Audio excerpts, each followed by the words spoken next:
Payne, Here. Commissioner Russell. Here. Supervisor Andrews. Here. Mr. Smith. Here. Supervisor Herring. Here. Ms. Wilkinson. Supervisor Barlow. Supervisor Jones. Supervisor Reed. Here. Supervisor Rutherford. Here. Supervisor O'Brien. Here. And Supervisor Galloway. Here.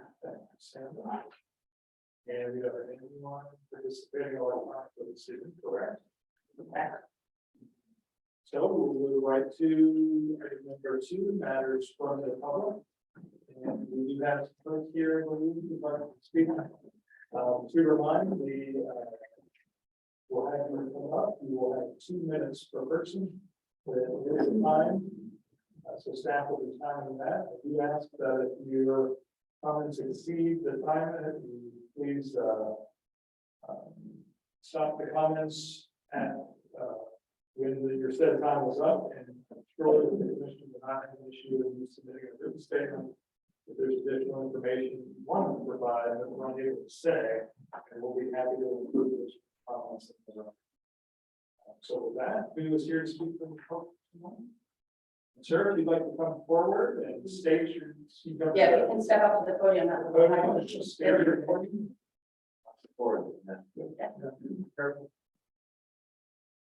Hi, everybody. My name is Lawrence Alpern, with the 389 Appalachian Lane is my focus. And I don't have a prepared statement, but I do have some observations. I drive from Virginia back to New York, back and forth, and go through a number of roundabouts. My concern with what the Bochai configuration is going to do is cause more congestion and more traffic issues than Kill is presenting. I've seen many trucks disabled, many trucks have an accident within a traffic circle. I can't tell you how many miles the back goes once a truck is stuck in traffic. And I don't think that anybody's taking that into consideration. People think, oh, traffic will flow, trucks will slow down, but they'll navigate. As soon as you have an issue with a disabled vehicle, an accident, it's going to wreak havoc in the traffic. So they want to put 2 of these. On the other side of Route 15, I think it's a horrible situation, and I don't look forward to that. Thank you, sir. All right, who else will please come forward?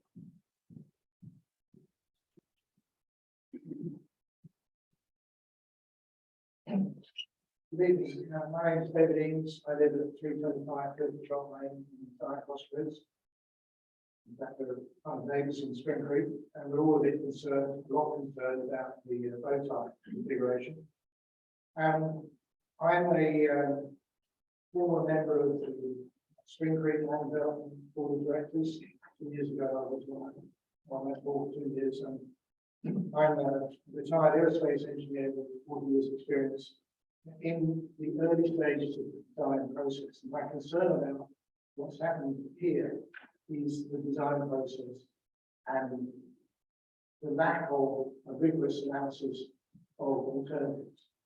In my experience, when you start an early design in 5 years for 400 people, you sort out using engineering judgment with others that are non-starters, but you justify why you excluded those configurations, then gradually look at it down and do more and more analysis until you get to where I think you claim to be at this point. Because you've obviously spent, not you personally, but spent a lot of time and money in this process. My concern is that there are several configurations that are valuable warrant further investigation, and that is simplifying the existing traffic light arrangement, changing timing, changing lanes, etc. I still don't like that. I'm made myself my act in my company, building roundabouts all over the place. I would think 3-lane roundabout would be something worth studying, and I've not heard any indication that that was studied. If it is rejected, I really is, and would like to hear that. So anyway, I've sent a letter to the Sheffield here, an email this afternoon, that I am strongly opposed to those. Good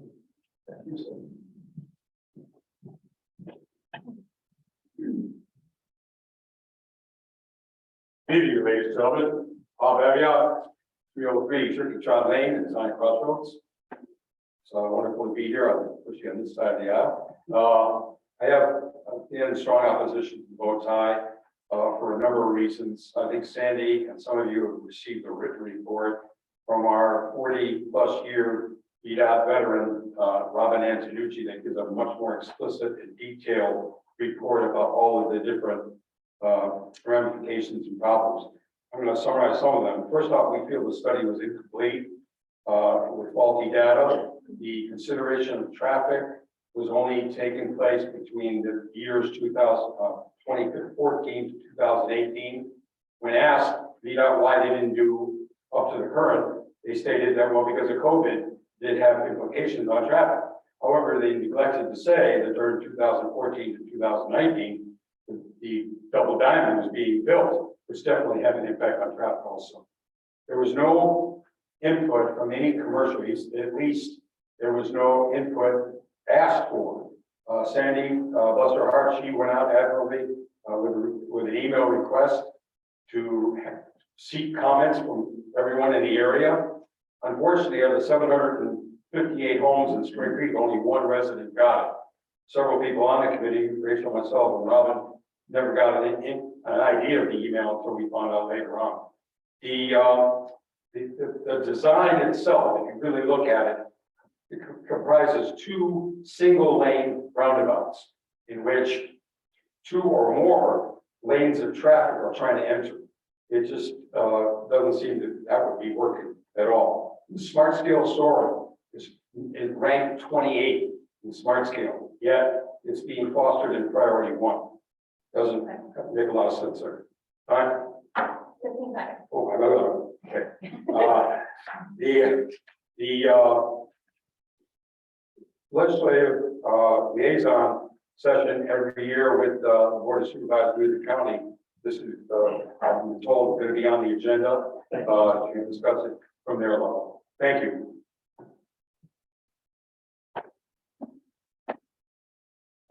Anyone else who wishes to give public comment? Do we have anyone online wishing to give public comment? See Sean, very good. Good evening, Sean. All right, we will close matters from the public and.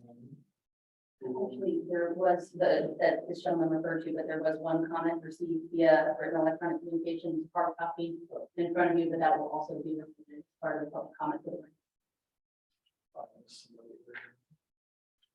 right, very good. We will move to item number 3, our presentations. The first one is the fiscal year 22 annual financial audit report presentation. And we have this, Mr. Bowles. Anybody can share.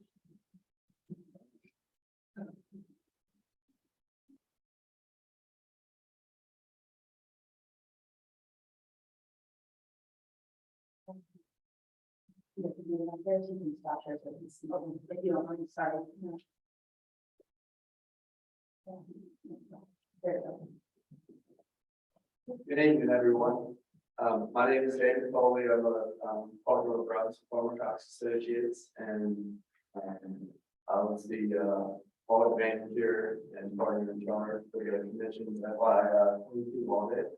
And we have completed that audit and have issued a draft of the financial report and our opinions, which communicates the results of the audit. We met with the audit executive committee, finance committee before this meeting and went through the report in detail. So I'll just hit the highlights.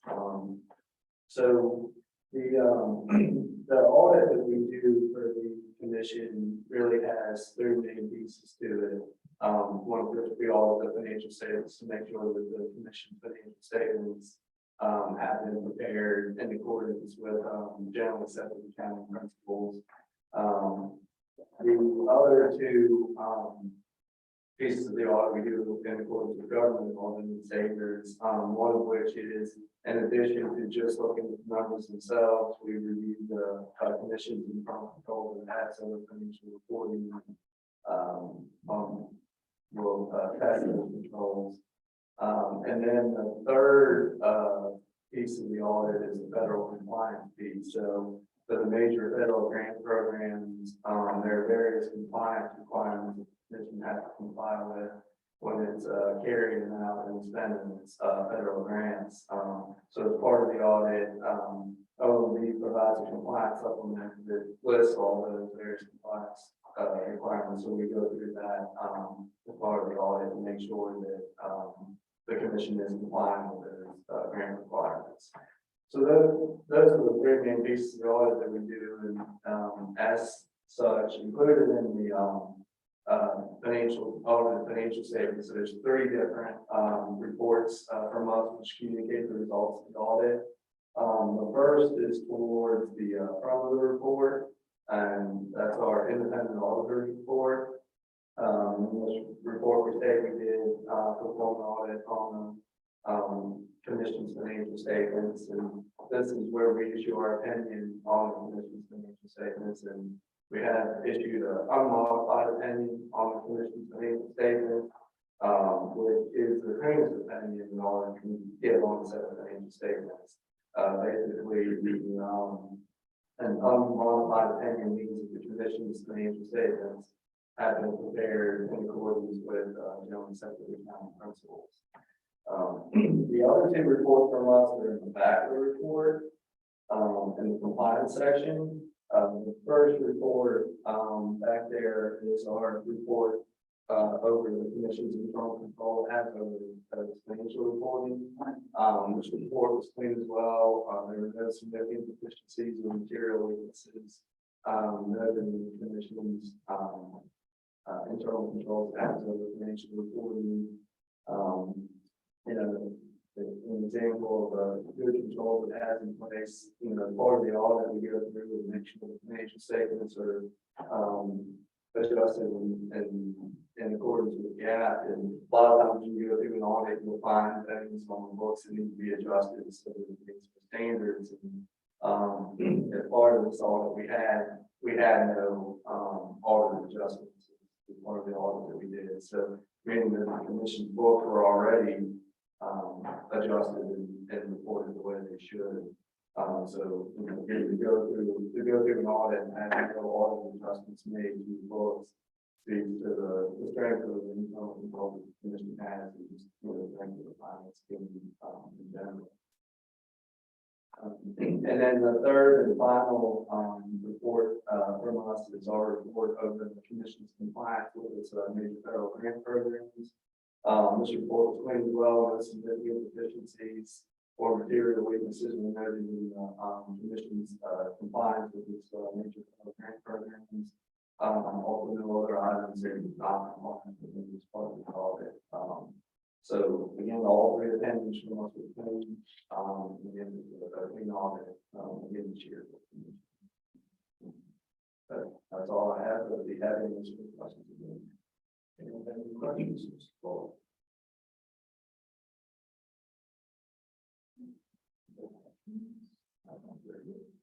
thank you. I will say that the executive committee, we had a conversation with your questions and discussion there.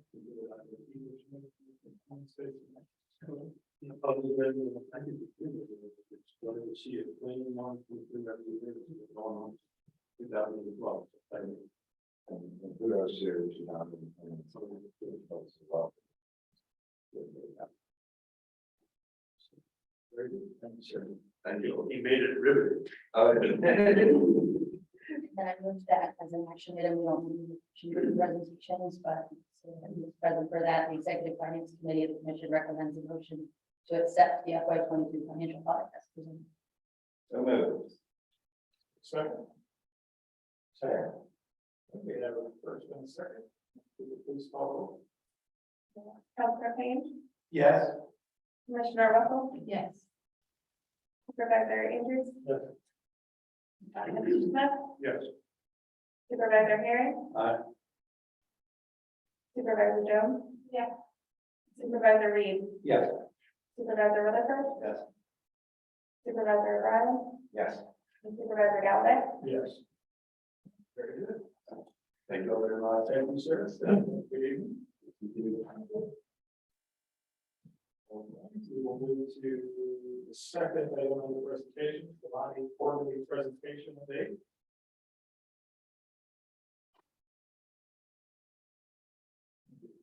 All house. Good, are you? Good.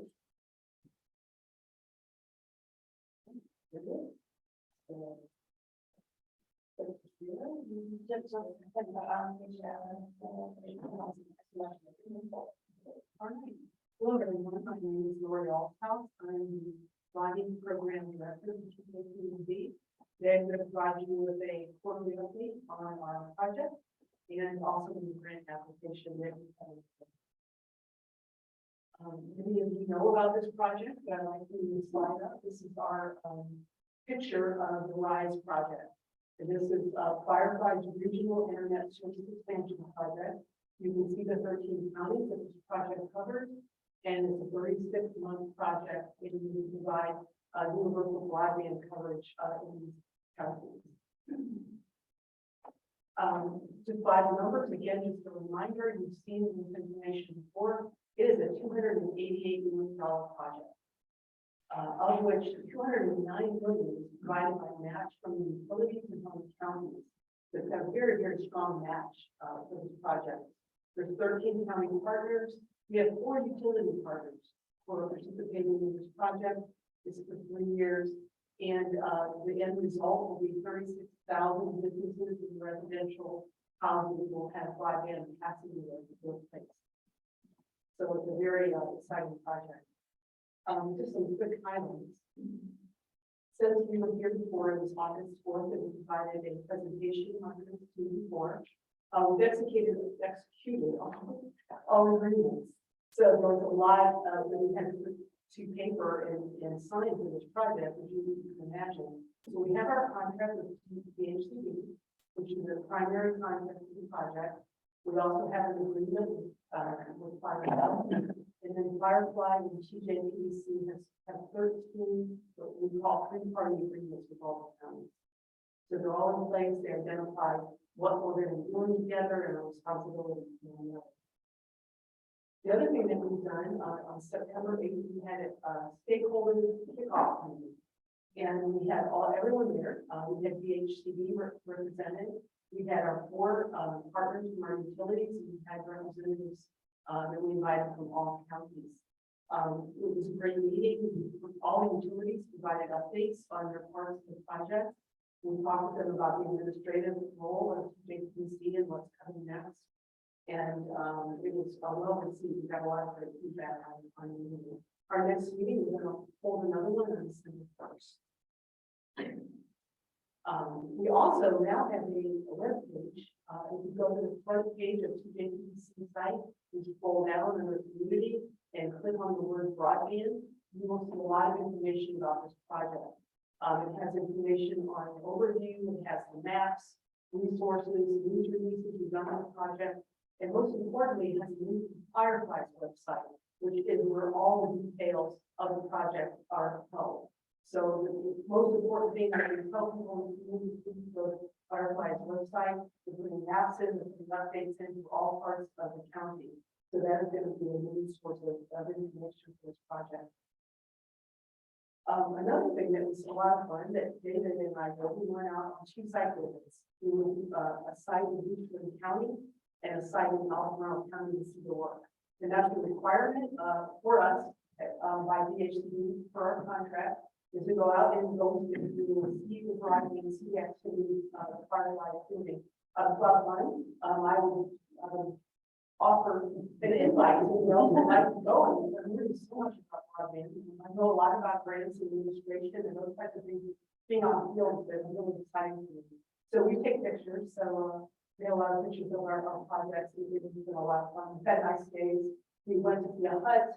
We saw a house underground splicing being done and sort of going to a house. We also learned a lot about the pole placements and how important it is about the electrical field to make sure that everyone stays out of that. When you're changing the fiber of the pole. So it's been a lot of fun. We have one schedule.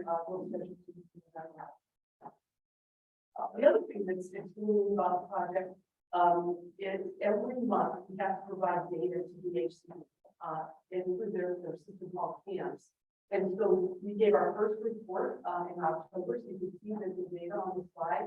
You can see that the project's moving along by these milestone categories. So you can see so far we have 373 miles of field data, 993 miles of fiber design, 181 miles of ready construction, 19 miles of actual aerial fiber placement, and 0.4 miles of underground placement, and then 13 miles of splicing. It is a major construction project from the very large movement of like boulders, type movement going under railroads, these types of things, all the way down to very, very new splicing by specialists. So it's a large project with a lot of different milestones in it, and it's moving along.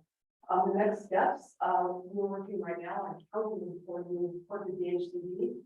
We're also going to report on the county progress for the counties where the work is actively being done right now. And we'll be also billing the HCD and the counties for their match starting in November. Some of the counties, again, for the work is underway. Just a touch on the 2023 grant, moving to an application that we have at TJPDC with our partner Flyers Live. We submitted it on August 25th. And what happened was, Body provided us with a little more capacity to change the eligible unserved areas a little bit in the definition. So we were able to include some more areas for our fiber project. So we requested $13 million from Body, a $23 million project, very small compared to the project that we currently have underway. But it will also include some more areas in Albemarle, Greene, and Madison that were included in the original application. We expect to hear on the application in December. So that basically concludes my highlights for today. Again, for additional information, we really recommend that you check out our site on the page on the TJPDC website. And again, always go to the Firefly Rise section on our site for information about our project. So that concludes my information tonight. Thank you very much. Questions or comments? Thank you very much. All the trick is getting them through. I just want to say thanks, the firefighters, we just got connected to our house. They're super attentive, they call us, we've been kept up to date on the whole process and disconnected with other delay and we're loving it. So thank you. I'll go back and take another fight. Thank you. Good night. All right, the next item is on Australia's state presentation. I think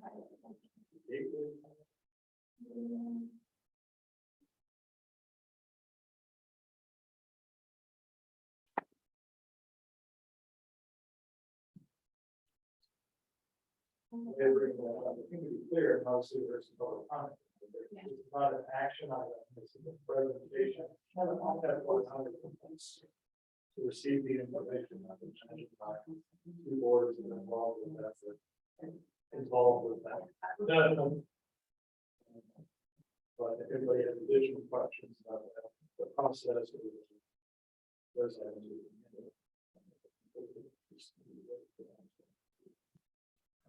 I don't know, all the answers. So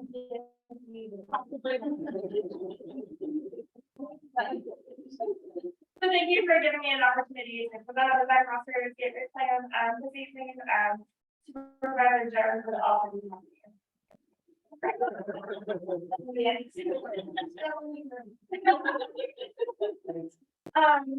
TJPDC kicked off the Zion Crossroads Gateway planning process in July of 2019. So this has been under play for quite a while at this point. It was funded using a combination of the Louisa and Fluvanna County per capita contributions, and then it was also programmed into the TJPDC Rural Transportation Work Program. In addition to the area planning work that the PDC completed, consultants work secured through VDOT's Transportation Mobility and Planning Division program to complete a technical transportation system analysis. 2 intersections within the study area, the US 250 and US 15 intersection that many of you all are probably familiar with, but the US 15 Spring Creek Road, Camp Creek Parkway intersection, both appear within a very short distance of each other as potential for safety improvement needs on VDOT's Highway Safety Action Plan. And so the combination of these safety factors combined with the interest in the development of the desired cluster area has made it a planning priority for the region. The purpose of the gateway plan that the TJPDC developed was to develop a unified vision for the desired cluster area that was shared between Louisa and Fluvanna counties. And we identified solutions to manage development pressure in the area and establish desired clusters as a multi-use area where people can live, work, play, and shop. There was limited public engagement.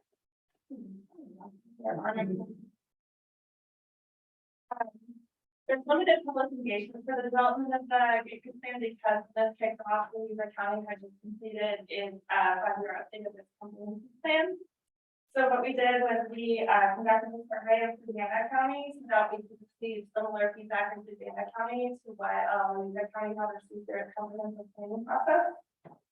And then the TJPD staff completed a number of other levels of analysis to support the information that had already been collected.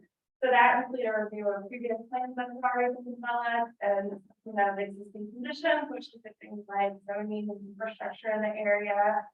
We had stakeholder group meetings with locality staff and elected officials to develop recommendations. And then, like I said, in parallel to this process, there were specific transportation improvement recommendations that were identified by the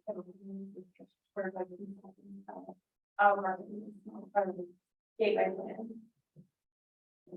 Through this process, we identified 6 high-level goals. I don't want to go through all of these, but these goals largely focused around creating a specific identity for design cultures. That identity included being a well-connected area that promoted a sense of community and placemaking. And then it was also important that the growth area did not impede the character of the adjacent spring historic. The one recommendation I do want to spend just a minute on is the recommendation around developing design cultures as a mixed-use center and gateway. And the reason that I think that this is important is that one of the recommendations was to establish the Louisa County portion of that process as an urban development area. Urban development areas are specific growth areas that are identified as by the localities and are referenced and designated under a specific section of the state code. And the reason that the state is interested in these is that designating these urban development areas helps direct planning resources to be basically efficiently allocated to reduce the overall cost of maintaining the transportation system.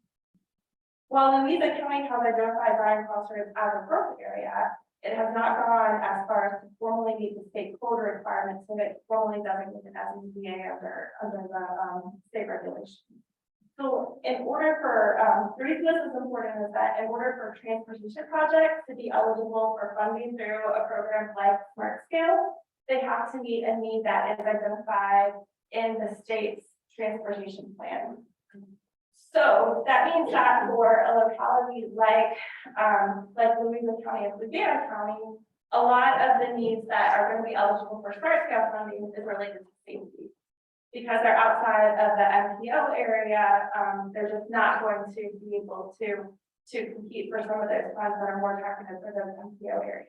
The other opportunity for areas outside of the MPO then is to designate these UDAs where the county defines their growth area, to define their multimodal infrastructure goals for their growth areas, and then they communicate that as designating them as a UDA, and then the state adds that to their statewide transportation plan, making these additional locally identified priorities eligible for smart scale funding.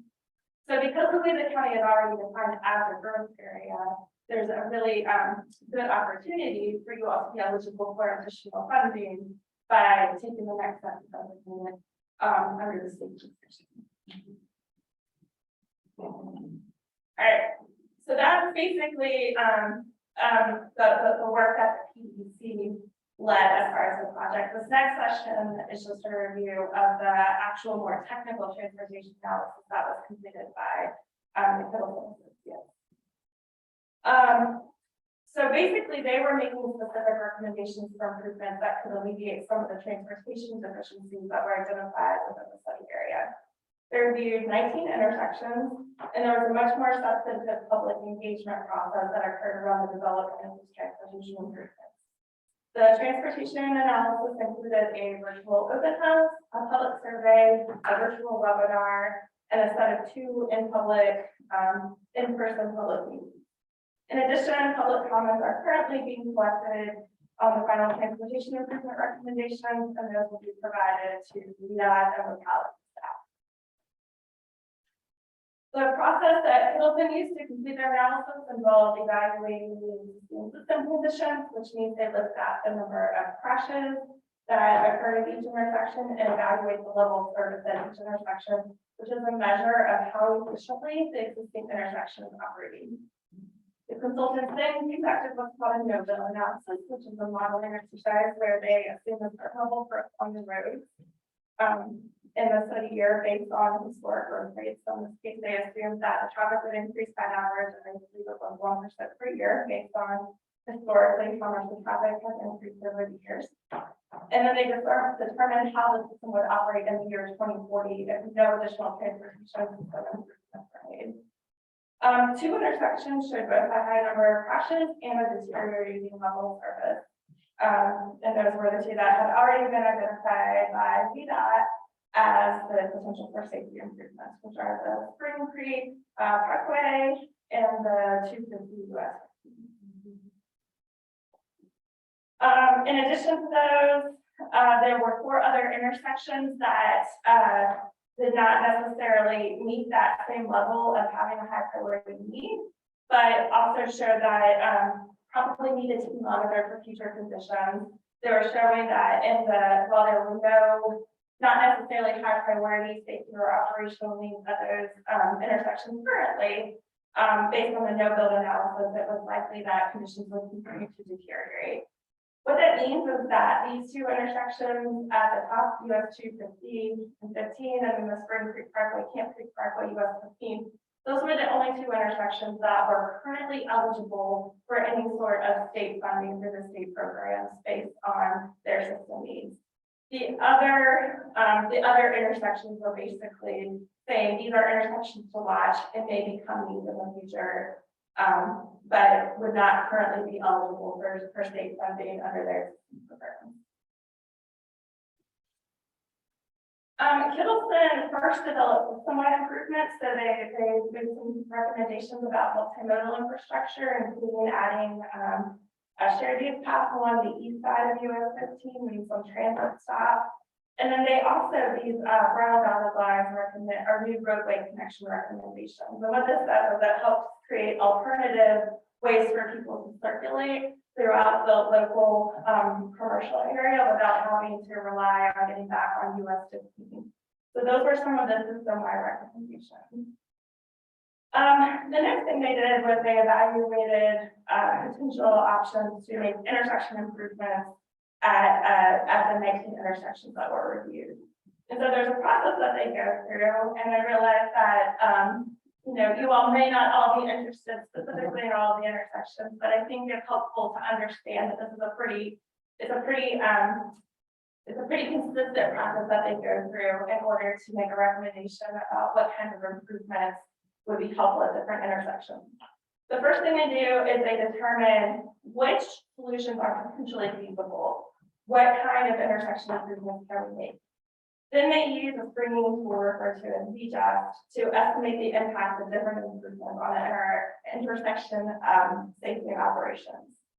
They then take those estimated impacts and project them to the future year of 2040 based on what they believe the traffic counts are going to be in the future year that you're using for your no-build analysis.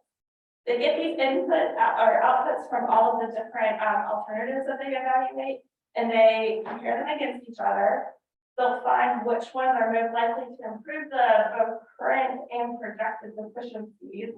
And then they'll make final recommendations that also take into account any land use or growth context that maybe won't be captured in the technical analysis. So for example, if they know there's already been a site plan approved, then one of the recommendations might be impacting where there's already an approved development. They might have to remove that recommendation and there's something else. So that's the process to go through to make recommendations. So based on what they did, the one that we heard about tonight is the bow tie intersection, Spring Creek Parkway and Camp Creek Parkway, which is probably the most innovative of the innovative intersection improvements that they recommended as a solution to the operational and safety concerns at the Camp Creek Spring Creek US 15 intersection.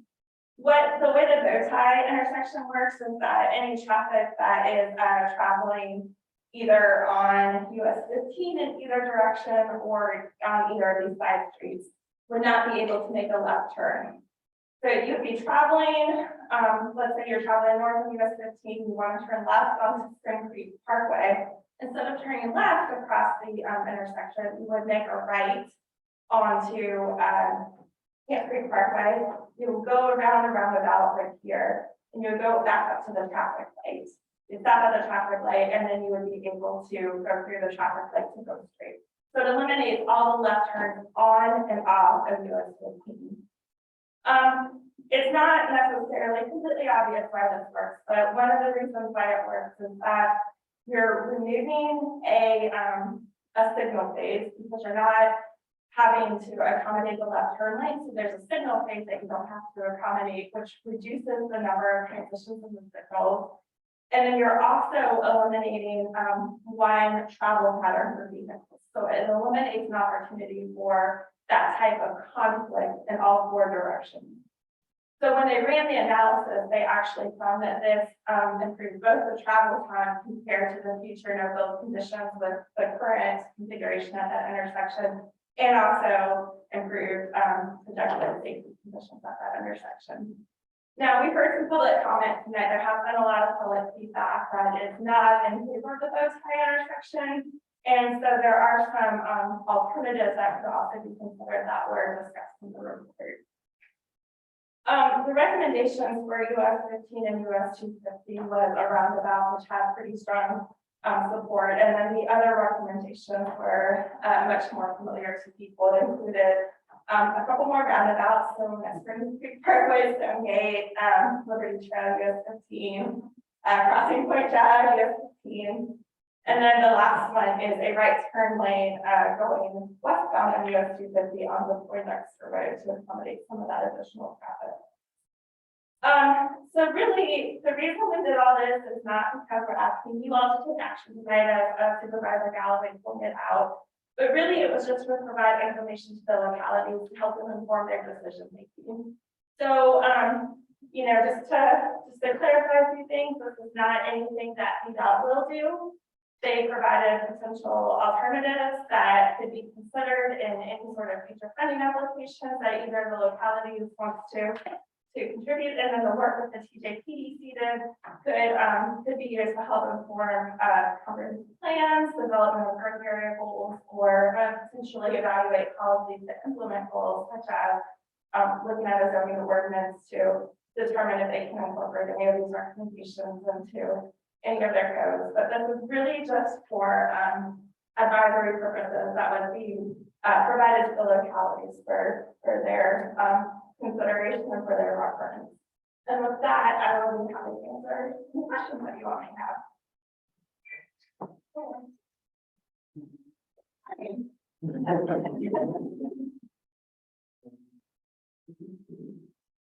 It looks great.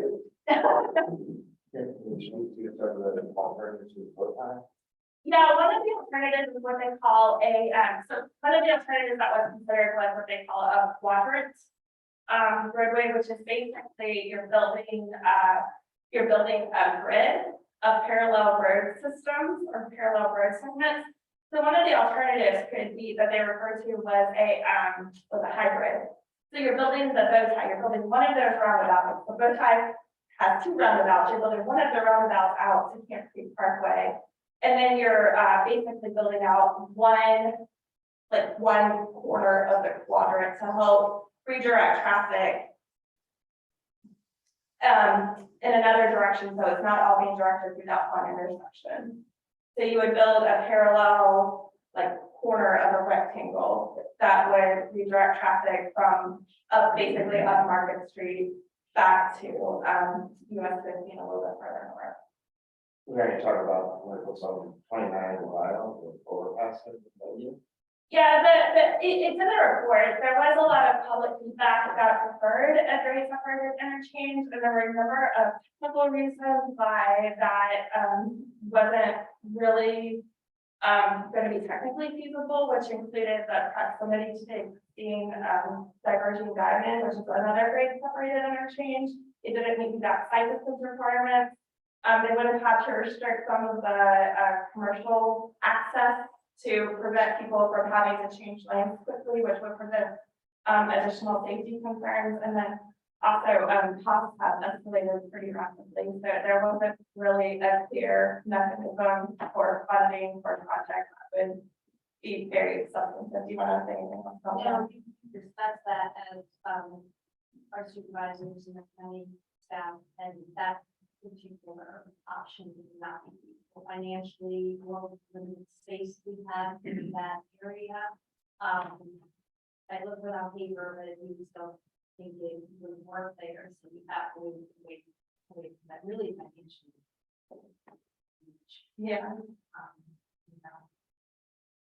Is there any other options, or those are your two options?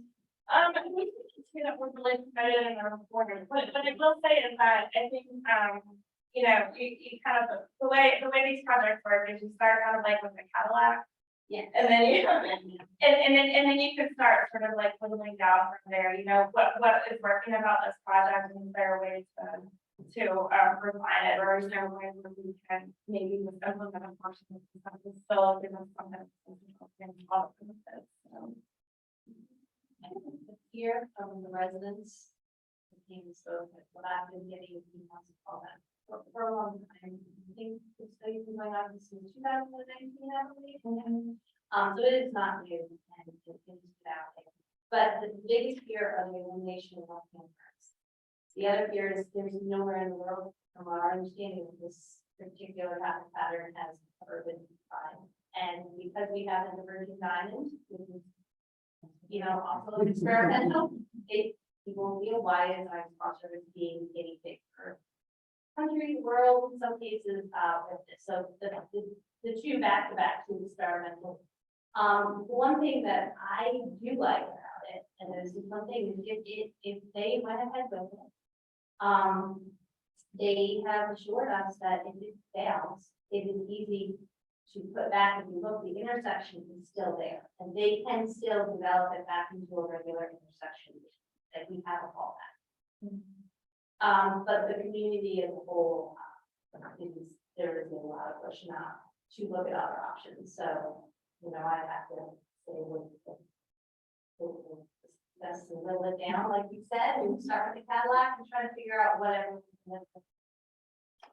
Some of those system-wide improvements, like kind of building out more of a network, similar to things like the Berkmar and sort of places 29 strategy. Is that considered sort of independent of the bow tie, or you know, would that help alleviate some of that traffic? Is it all part of the package, or is it an option? Yeah, so we really have to, when we're talking about these transportation agreements, we really have to consider it from things that will work together. So all of them will work together really well to create a much more efficient system. But you also have to think that we apply for funding on a project by project basis, so we each also have to have their own utility. So I think the more you can sort of spread out the traffic and not concentrate on a certain area, that's certainly going to give you some system efficiencies because you can distribute it over a wider area. But there's still gonna be a significant amount of traffic that is coming on and off in the 16. So, ideally, if we can afford all of them, that would, and put it into place, that would probably relieve the most problem. Yeah. That's a right away access availability to the city. I think it was generally considered, but these are all very conceptual at this level, so that would be evaluated in much more detail once you get to the point where you're actually applying for. Seemed to indicate that it was something that required leasing of, bandwidth and. Yeah, the big type consistent. Because it would be probably harder to get the right of way for some of those new roads that aren't existing, because you're not building off of existing right of way. You're have to go through the parcel. And just as a frame of reference, this started from a motion actually by me in 2019 for to go back to both jurisdictions to see, since we have water coming inside roads, start doing the planning for the road design for roads. I'm reading this letter or email from this gentleman here, it was never intended that this body can tell anybody what to do. The board of supervisors are the ones that choose this as the planning back. I know in our county, when we get a lot of feedback that the commission's dictating things to do. We don't dictate anything. The board of supervisors do that. We just give them information, make the best decision that they can make. But that was initiated by me. So if anybody can add, just give them their cell number. Yeah, I'll send them to you. Yeah. And thank you. I'll do voicemail. Thank you. And I know you've taken some heat recently, and I apologize because I know that it's just. Thank you. Thank you so much.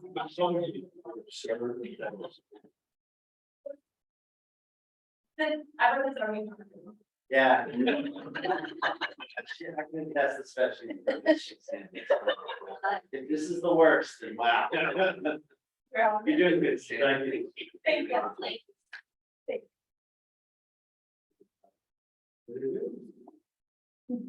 So we will move to some of the questions. We move to the next item, which is the regional transit vision plan presentation.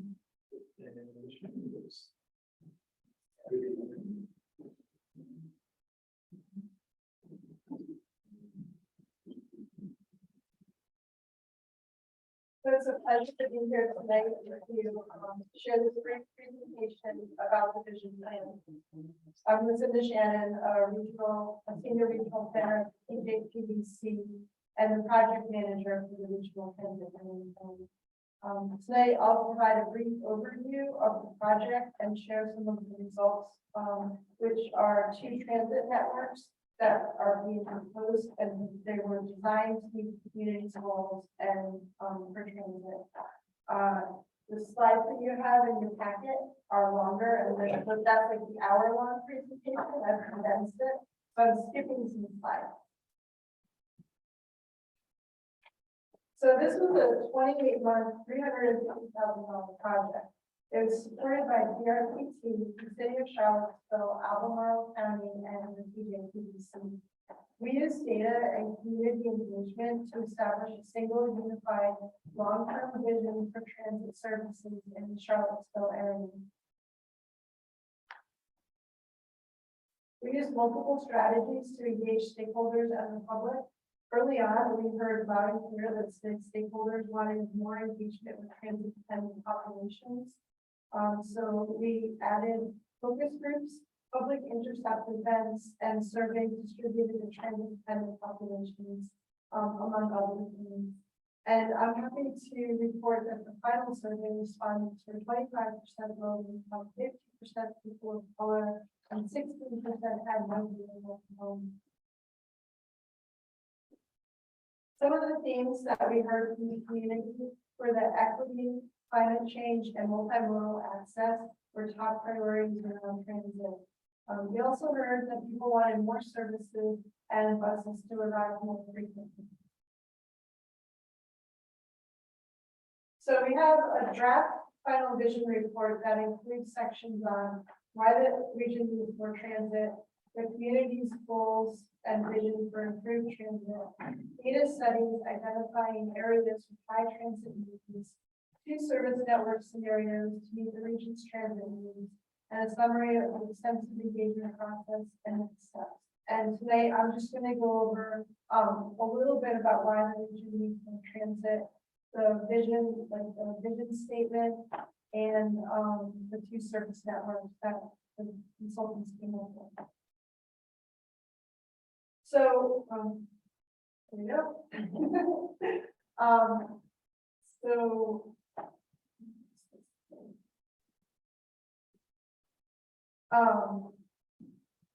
So this is kind of why we want to invest in transit services to help our community.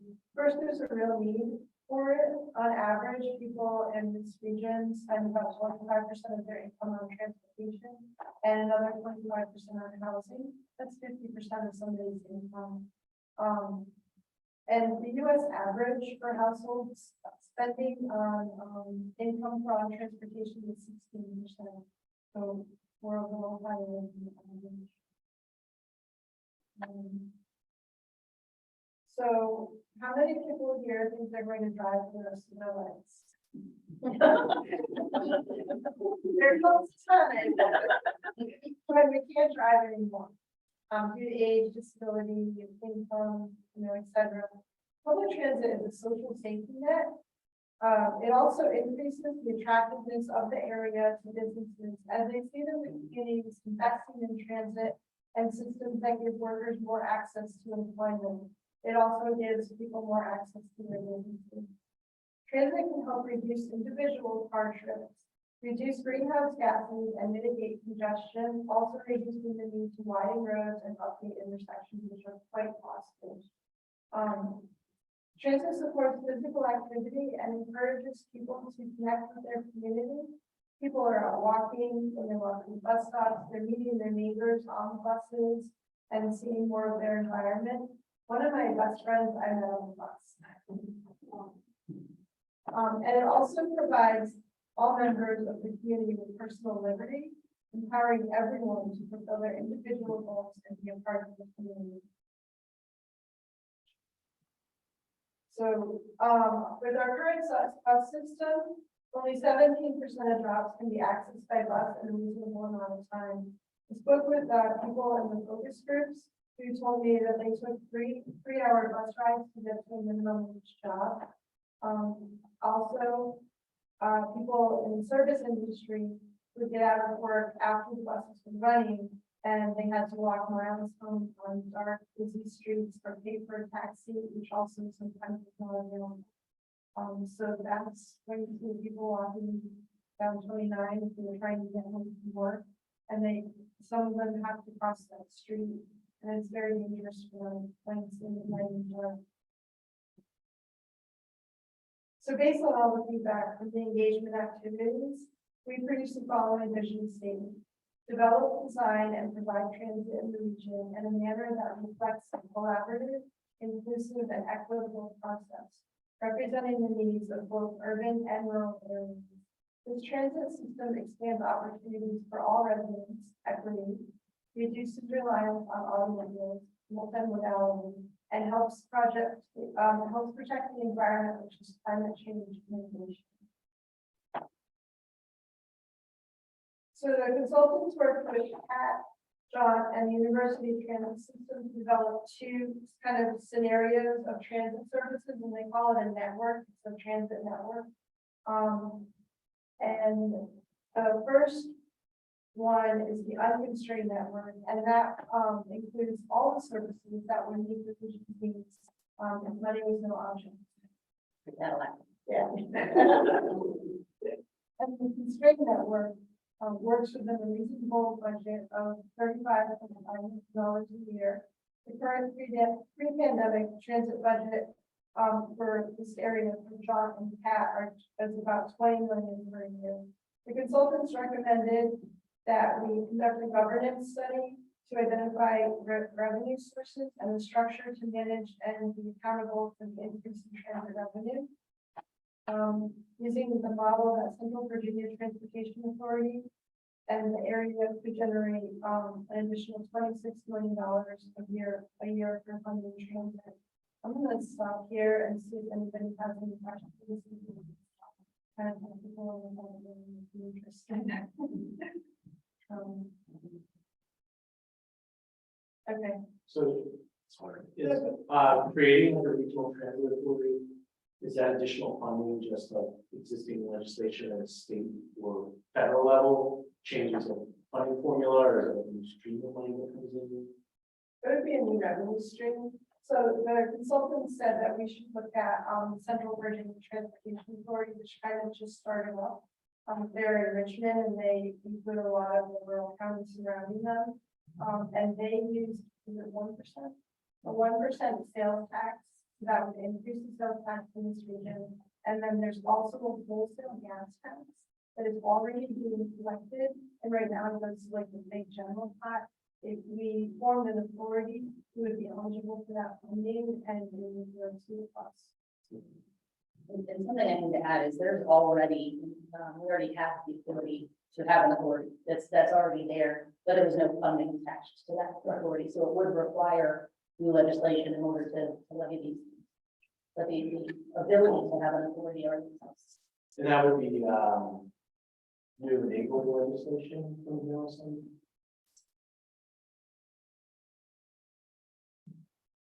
You have a question? No, I was just, I this is the comprehensive plan of Nelson, and I already told her, so putting a plug in for a train depot in Nelson County.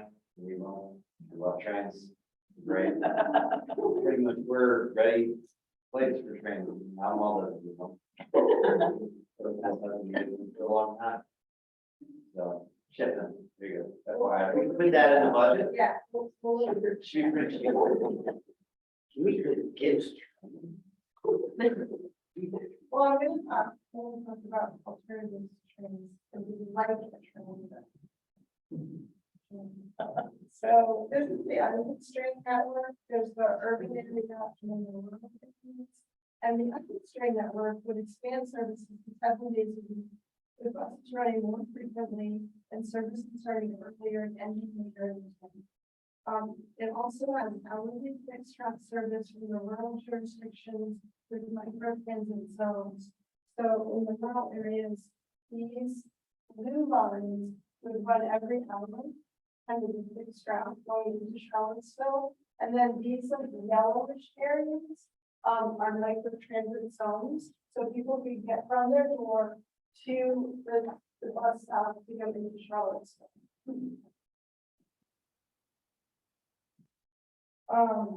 And then the urban area with the unconstrained vision proposes a bus rapid transit corridor, which is like a light rail. But it's more flexible. It's more flexible and it requires the staff.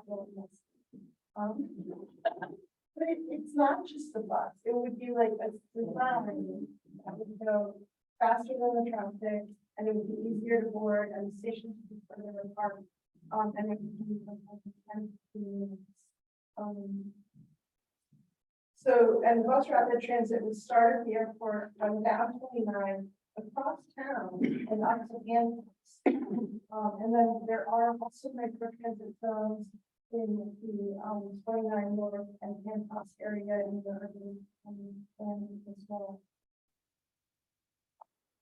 So the constrained network expands service hours and increases frequency in both the rural and urban regions, but it doesn't do that as much as the unconstrained version, and it doesn't have like the hourly service out to the jurisdictions, to the rural areas.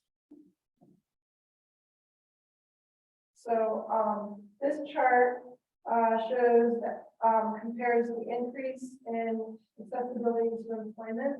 We have a lot of charts, but I picked this one. So earlier we said that 17% of jobs in the area are accessible by transit within a reasonable amount of time. If you enacted the constrained vision, that would increase the amount of jobs available to transit by 33%. And the unconstrained network would add 140% more jobs. And then the blue and the orange, like the orange is 30 minutes and the blue is 45 minutes. And the typical commute in this area is 15 to 25 minutes. So people riding buses, they'll still be taking a longer time, but it'll be closer to people in the car. Did you run the data for the rural areas? Because on constrained, when you've got, 7-day service, that would allow more daily occupied.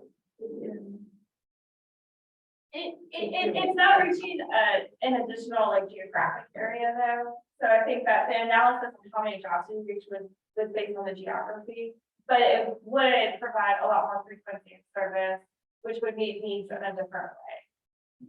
I guess, so we don't have that same like, it's not like the same like apples to apples types of. So the next steps recommended in the study are investigating funding sources and developing a structure to manage funding decisions and accountability for how funding is spent, which is the governance study. Continue the work of the regional transit partnership to foster collaboration and coordination among different service providers. Include transit and land use planning and site designs. Support transit in the struggle to hire drivers. Track transit services and spending to monitor improvements and build a consensus around a constructive transit plan. So the report, there's a link to the report in your agenda, and we will be accepting comments through the November 10th. And then we'll incorporate the comments into the report and have it out by the end of the month. Are there any other questions or comments? You kind of highlighted the different types of money. Do you mean like the areas? Not in the areas, what's the vision? Yeah, so micro transit is it's kind of like the vertical lift. And in this plan, the response time is about an hour. So that's the window, and you don't have to wait more than an hour. Ideally. And it has a zone, so it's got a constrained boundary, and it'll pick you up it'll do door-to-door service within that boundary. But then we've also made sure that it connects to fixed route services that go outside of the community. So some of our neighborhoods in like Cantops, they don't have like a great system of streets, and it's really hard to serve some of the housing developments with fixed routes. So by making it a zone, we can serve door to door or door and connect them to the bus route, which is kind of a smile thing. And it will help people use the transit system more. And so is the service being operated essentially by the transit program? Or are you following the road? No, it's operated by the transit program. So there's a couple different ways you can do it. You can contract with a private company that serves, that does this across the nation, and then, set a system up in our area. It's mostly dependent on software. That's kind of a big thing. And then there's vehicles.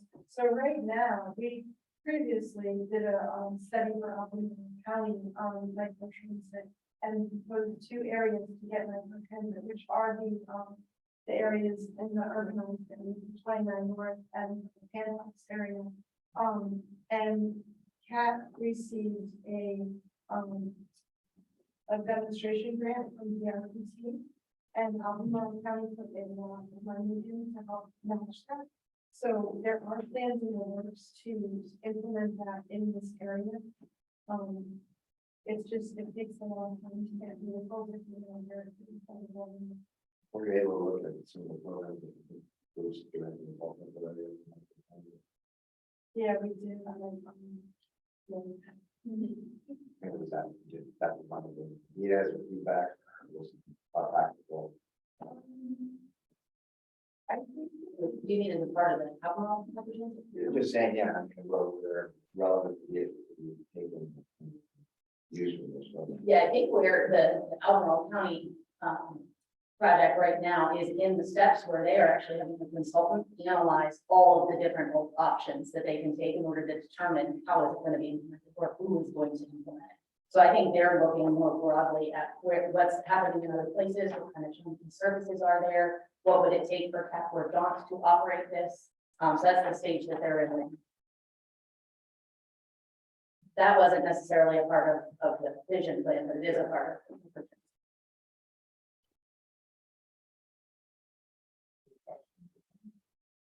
Is it looked into at all? Maybe this would be part of the governance, whether there's anything, Inflation Reduction Act or bipartisan infrastructure law that help implement this fixed upon capital costs for highly constrained, unconstrained vision? So both the constrained and the unconstrained networks are, the budgets are based on services. Because that's the main expense with transit. You're gonna double the route and pay twice as much for the drivers. There is a lot of capital money in the new grants available. I think that we could use that for a much more transit corridor or maybe more stuff, but that's not part of the vision study. Okay, so it hasn't looked at the upfront costs of using doubling on buses, really costs.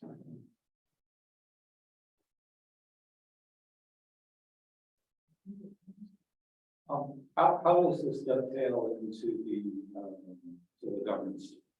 So the vision study is kind of like what we want to buy. And the governance study is how we can afford to buy it. So, the governance study is going to look at what types of revenue sources are available to us and if additional revenue sources. And also work with each jurisdiction. We have a steering committee with representatives from each jurisdiction. And we'll be working with them one-on-one and in reviews to build consensus for the entire region of what would be an acceptable funding source. And what levels everybody agrees with. But then also, it's also very important that the region and the leaders and also the public feel confident that that money is going to be managed correctly. So there would be, the consultants are also looking at other areas and how they govern transit revenue, and they'll recommend a structure that works so that all of the jurisdictions feel like they're getting their equal share and that the money is handled well, and there'll be some accountability for how that money is handled. And monitoring the services.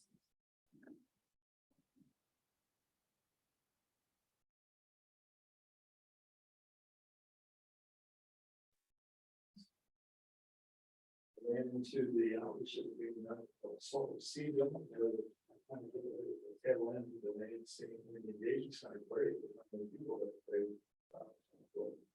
Yeah, almost 100 people. It was actually really fun. I mean, I think that being out, that the approach going out to the place where you're going to have the social participation is going on, you're going to reach those that are not necessarily huge. And if I can brag on the center for a second, the engagement for the project, as you guys know, whenever you're doing regional engagement, it's extensive. And I think a lot of people sometimes forget that TJPDC is small but mighty, and the amount of after hours, weekend, community activities, small groups, one-on-one conversations, the front porch conversations that she did in this project was very impressive. So, I commend the engagement that happened was really because of the time and commitment of this and that. We collected over 1,000 surveys.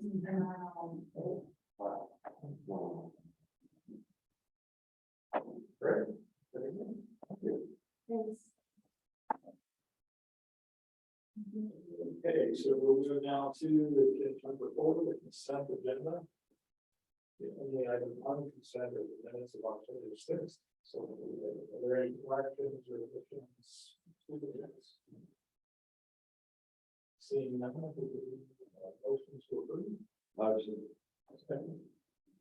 First and second. Let's do it. Motion goes. So all in favor, say aye. Aye. Opposed? Carries, thank you. And we'll move to number 5, which is our new business. And the first one, TJPDC quarterly activities report. Mr. Long. Thank you, Mr. Chairman. This item is in your packet, I guess, as a result of conversations that we've had at the staff level. We received some feedback from staff in several of the jurisdictions in the region about the quarterly report that was released. This report has been around for a long time. I think originally it was tied to going out with the quarterly invoicing for the per capita contributions to localities, which has kind of morphed quite a bit over the years in terms of how those payments are made. But we still thought it was important to update the commissioners and others on the activity that is going on in general. The feedback that we've gotten on this report most recently has been that certainly being nice that we're doing a more readable document. If you recall what you typically receive, it's just headings, they're bold-headed, there's paragraphs, there's narrative, and it's 4 pages, and I write it so I know how long to read. Yes, it's a 1 page.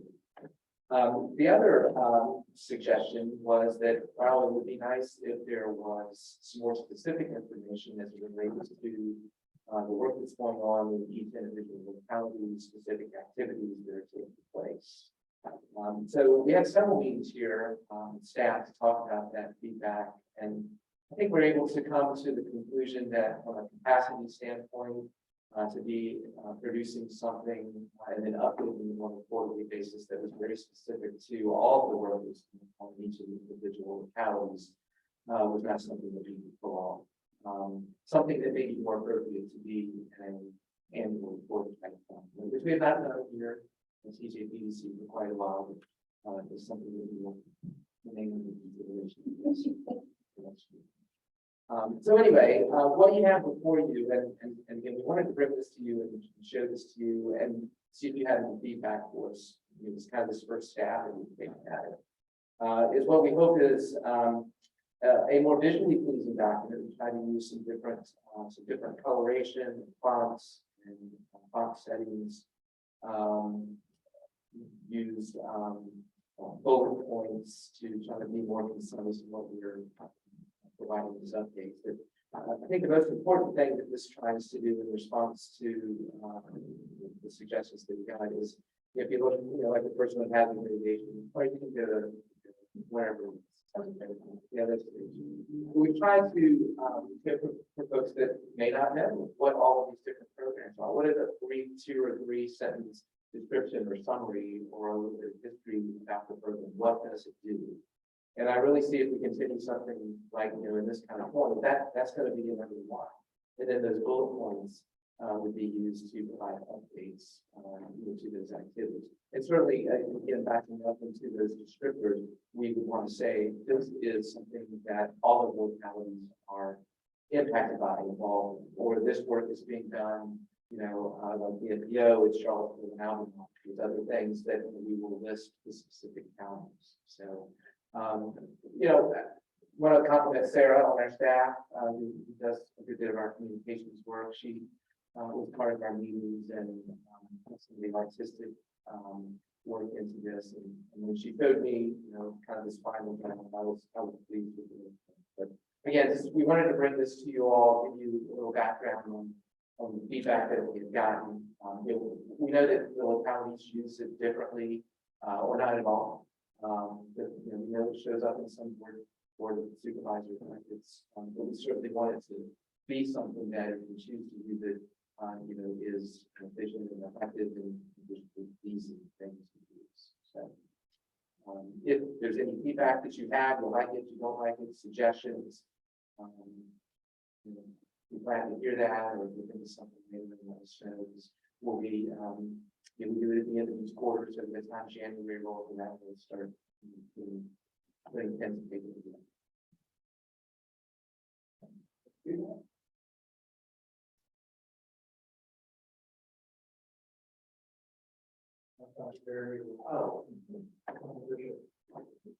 Well, that's when I got it, the paper version. You get a lot of good folks. How you doing? I think that changes every quarter, so.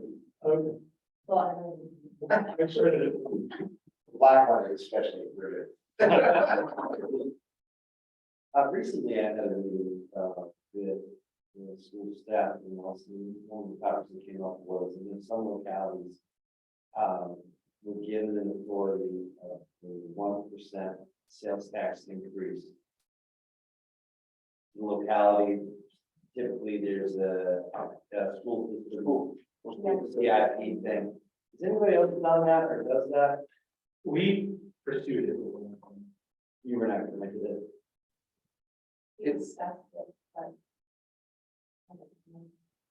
It's got a relatively short history. It started putting individual localities in the county. How it got done. Yeah, they were the first one. But then they did it a couple of years and kind of put the brakes on it. Charlottesville did make a lead effort last year. And there's also a statewide effort. So that it would not just keep making locality after locality, but make it available to the outside of the locality. Good reference. Yeah, we live in a referendum, and I would say, if last year was the first article for this legislative priority, I would say probably in the year. Both our legislators knew that and fought hard for it. I believe it died and maybe other lines. But if there are any other surrounding localities interested in that, in Charlottesville, want to join together to try to have a unified push for that. Our argument, I think, was powerful, and it's a referendum. Yeah. Not really a new town. It's just completely up to the people if they want to fund schools. And it's sales tax as well, which is a whole kind of measure.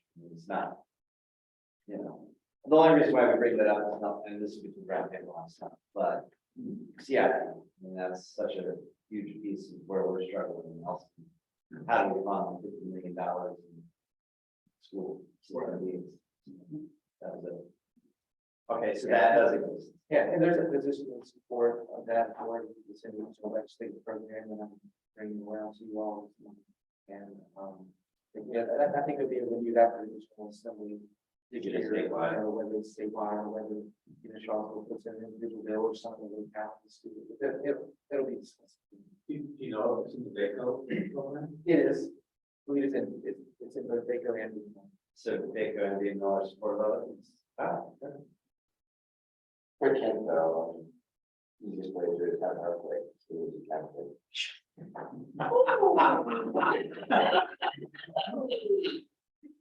Minimal. You do a pretty excellent.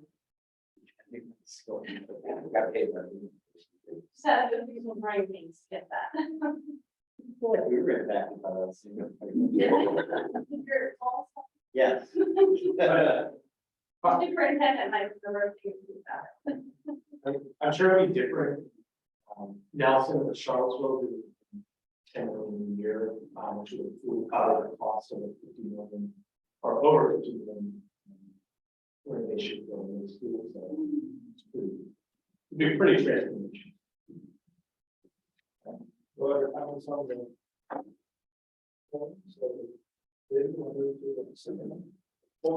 Yes, Mr. Chairman, I believe this was a topic that you brought up at the last meeting during the roundtable discussion, and there was consensus on the commission to bring a letter back to you all for consideration and endorsement to send on the legislators in this region and to other folks in the state, particularly the delegate who spearheaded the FOIA after this past year changes to the FOIA law. So I drafted a letter, just a couple of tenets in it, really speaks to the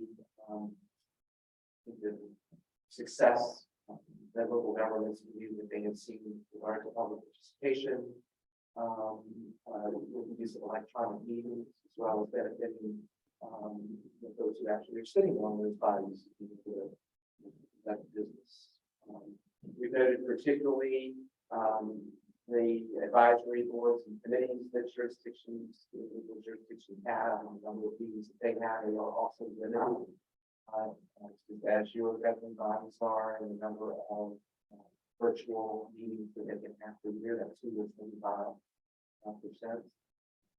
And then, simply, make a bottom line request that the government should have more authority to determine how they use electronic meetings.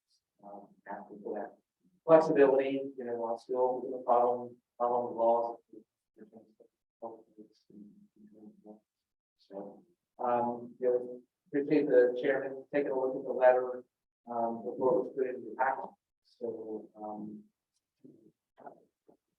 we would, assuming your endorsement, send that off very quickly to the delegate and the TJPDC legislators and others part of the staff. Questions or concerns? Going to polish my bar or whatever, what she was doing, that kind of inspired me that one night. And then my board had this big event for next week. So I'll be bringing this up, provided there's another introduction. Albemarle has already been there's nothing, so we'd love to be able to say that the spot this is a chance. Very good, thank you. Brings to the next item of new business, C, which was the report on financials and statements. I have a and this is also in the executive director's report if you want more detail. Network assets have increased by $7,963. We have 8.4 months of available operating expenses. Our current goal is 5. Anything in excess of the 5 months of operating goes to capital reserves. So we have just over 380,000 in capital reserves. Unrestricted cash on hand. If you recall, last month we were in the concern level, which is under 2 months of unrestricted. We're back out of that concern at 2.97 months of average monthly operating expenses. 4 months is our target. It's something we're consistently looking at. So this is something we monitor very, very closely. But as I shared with you guys last month, our larger grant programs are carrying larger receivables. We're using more cash.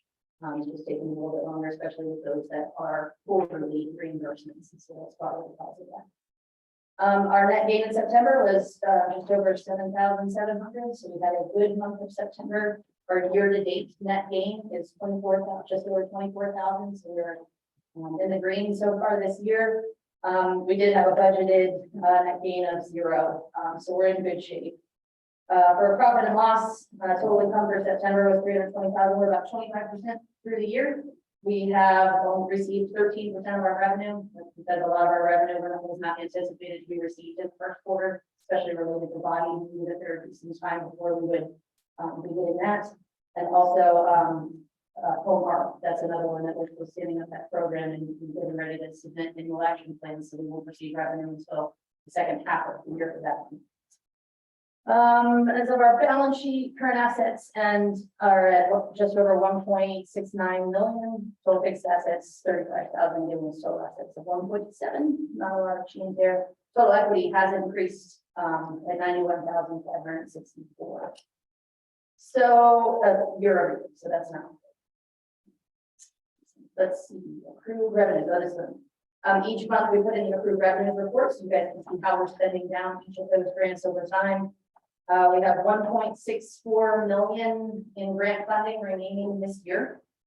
For the remaining 9 months, we have an average of 182,000, just over that, available per month.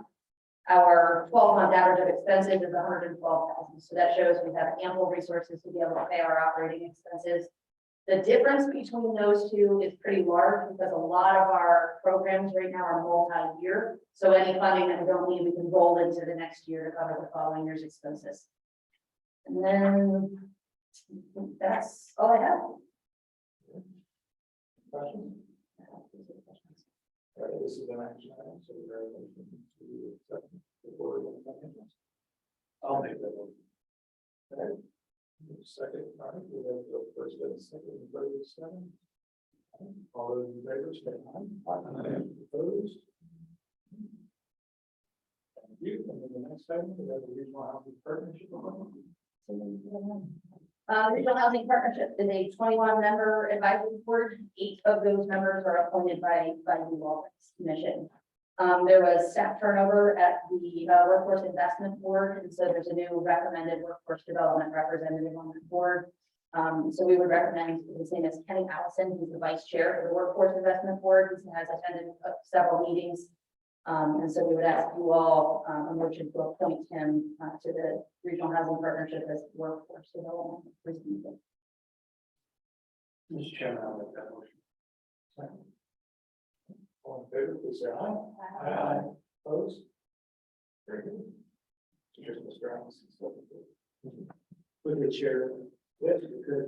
Just as a heads up, showing that we'll have an association when this is left that organization. So that would be Thank you for that heads up. Also, the Regional Housing Partnership Executive Committee, as part of their strategic plan, is going to be doing a really close look at the membership of the Regional Housing Partnership to see who is not at the table, what should the makeup look like, should there be more balance between the different pillars, the private, public, nonprofit, and citizen sectors. And so likely within the next year or so, we'll be seeing a revision to this, and there'll be new appointments in a lot of different areas as they change the membership of that partnership. Thank you. Thank you, Central, to see who it is. We can see if they are interested in serving that position. Let's put a plug out there that if there are folks interested in getting a feel for it, that there are two other committees that work as part of the strategic plan. We have a data committee and communications committee, and Mr. Smith is in the data committee, and whatever from also the communications committee. So that idea of that committee was to not limit membership of the committee just to partnership members, but there were people that were outside of the technically appointed folks that wanted to participate. They can with their expertise. And then our hope is that by the time we get the feedback from the folks helping us with the membership piece of it, that they could already be brought into the fold and then be made members if they decide to do so. So it's also looking at the way to increase some participation. Just thought I'd do a quick plug. All right. We do not have any resolutions, so get past 6 to 7, executive director's report. TJPDC is pleased to share that we filled our housing community development grants position. Hot off the press as of yesterday, we've also filled our body support staff positions. So 2 of our 3 vacancies have been filled. We're very excited for both of them to be starting in November. And are still in the second round portion of the transportation plan. So we are hoping that by the end of November, we will fill all 3 positions and we will be whole here, which would be helpful. In an effort, this is an interesting one. In an effort to continue, as we're doing all of these interviews, we're really trying to pay attention to our compensation packages. One of the practices of the TJPDC has been to offer VRS after the 6-month probationary period. That is not common practice. None of our member jurisdictions and none of our other PDCs in the state do that. And so, we intend to remove that as a practice. It was never codified in policy. It's just kind of what has always been done here. So the staff internally has been looking at that really closely, and we do intend to provide VRS retirement moving forward for all new hires upon being hired. Should earn those benefits the moment they report to us.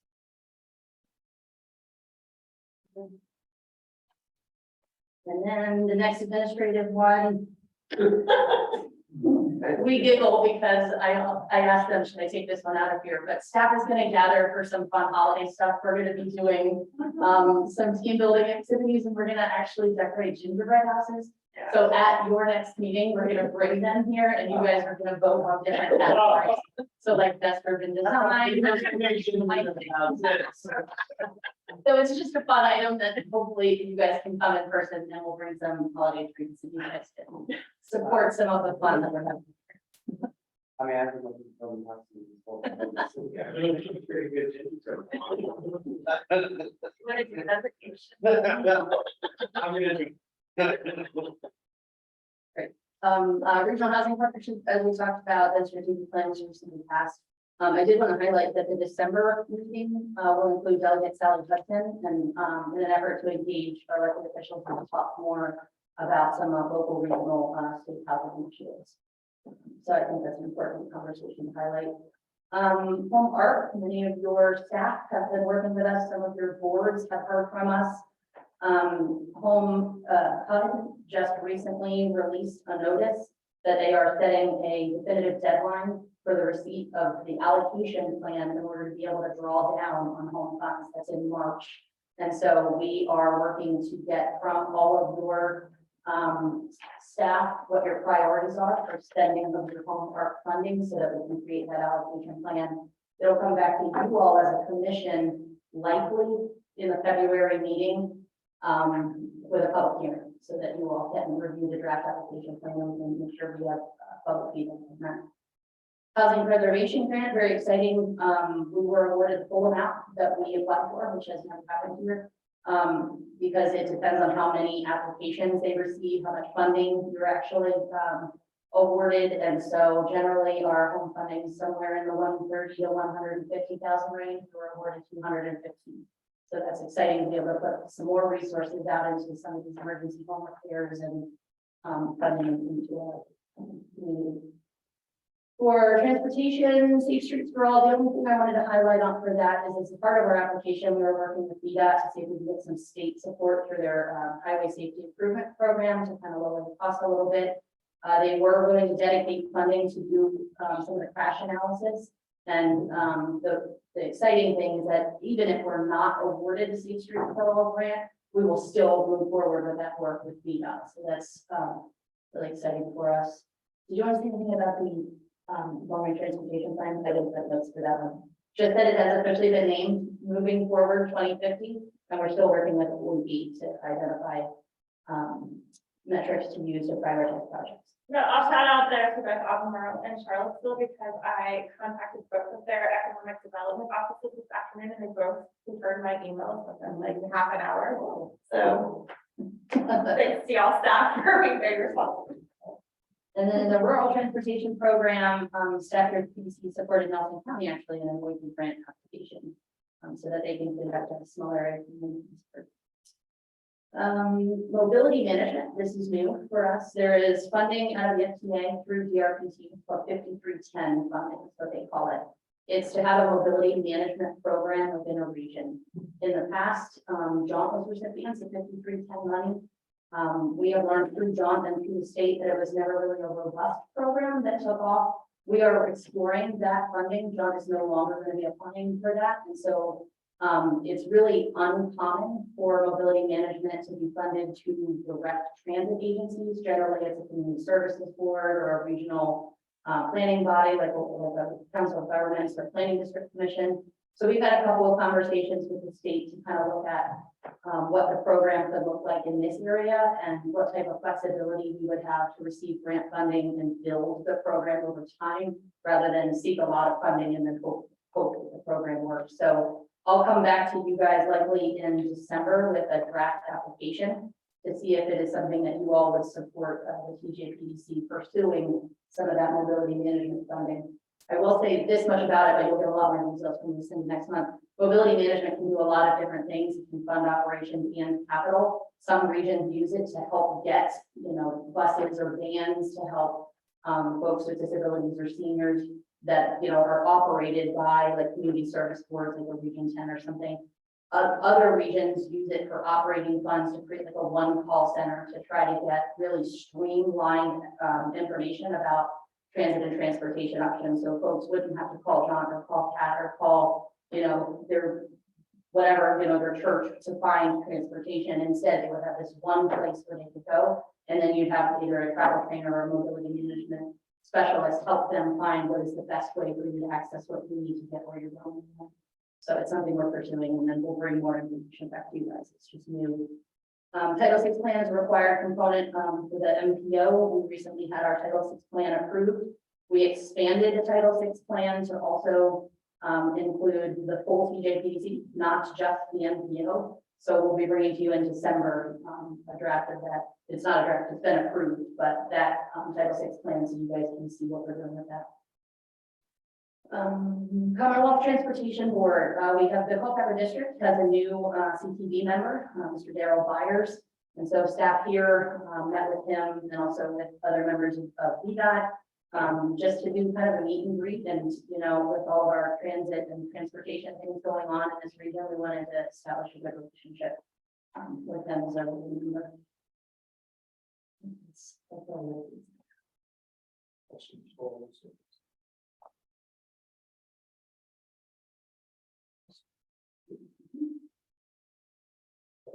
Take us to other business, which is our round table discussion.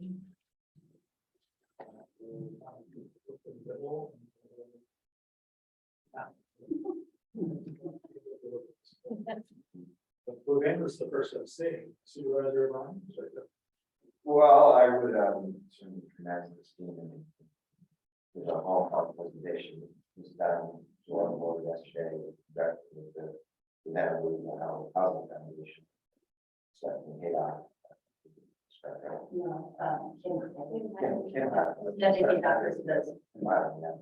And to me, just continue as the board was discussing, highlight the challenges around educating board members to the real needs around creative housing ideas such as being offered, which is in essence to program no less than control. And quad scenario of 600 square foot apartment sufficiency that would house, you know, folks that are 50 to 30% online and create this one too, and allow them to potentially take their existing home and gift it and then have this here. And in the discussion with the board, you know, the comments such as, well, wouldn't it be better off to allow them to have their homes for acceptance? You know, there's just this real gap of, well, sure, I've been living in this house, I haven't been before, and it's deteriorating, but let me fix that so I can't afford it to deteriorate more. And by the way, I can't go up the stairs, you know? So it sort of highlighted that gap that still was happening in terms of educating them. You know, anecdotally, I own some properties out there, you know, the rents out there, just, you know, really catching up to Charlottesville rents, 1,300 square foot home, almost $2,000. So I mean, it's, you know, it's good for me, but, you know, it highlights the problems that are happening to people that are looking for homes, and certainly, you know, talking to prospective tenants to see the struggles that they have in order to meet those requirements. And so, you know, I along with Keith, continue to say that work that we do at the board here, you know, really educate people with regard to the needs for housing is everywhere. So that kind of highlighted some of that. We continue to see some really interesting and exciting with the water now flowing. We've got some real stuff there. So I think you'll hear some excitement. Not much to add to Tony's model.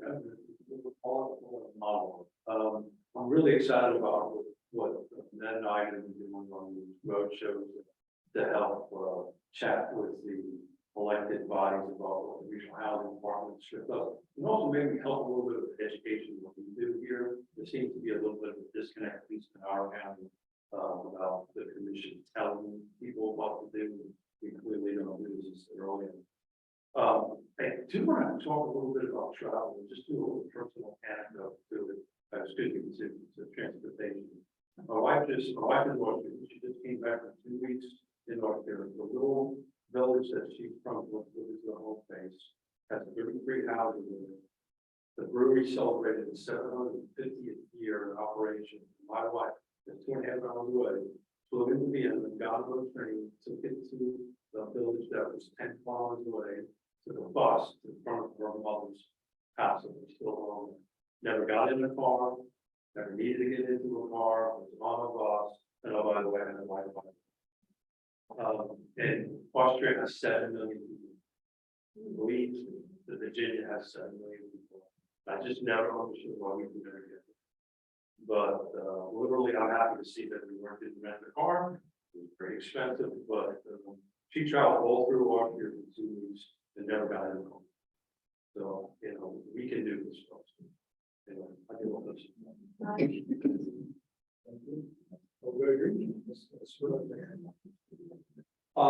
Greene County is supposed to be now looking for a county administrator. We have a regard, which is going to be embedded chairs and county administrator lead. So she was interim before Greene County about 3 years ago, and she's now interim again. So we're very fortunate to have her back on board. We are looking at doing a salary or compensation study. It was brought to our attention, which you may have heard or seen in the news, where the sheriff department had our 25% rate across the board with their staff, and that's related to our budget cycle. Be that as it may, what it did point out was the fact that we have a lot of compression going on in our ranks, meaning that people are starting at 0, even no matter what their experience level was. And so we're going through a salary study to be a priority for the board and budget cycle, not trust individuals that know new positions unless it's related to the water authority, which is the new department of the county. Because if we're going to go through this process, we need funding. And I understand that a lot of localities have the same issue. And what we're seeing is that a lot of our deputies are being trained. And once they're trained, other localities, some of the room, will coach our deputies because we pay for training, and now they've got experience and they get coached. So that's one of the things. We're also working with, we'll get a workshop, emergency service advisory board. We know each part of emergency services to go over their needs.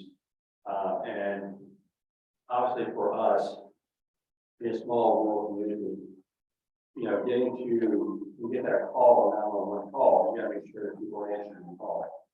The problem relating to the emergency virus or volunteers, except for EMS, so we're trying to find a way to assist the volunteers to make sure we maintain the volunteer service as long as possible.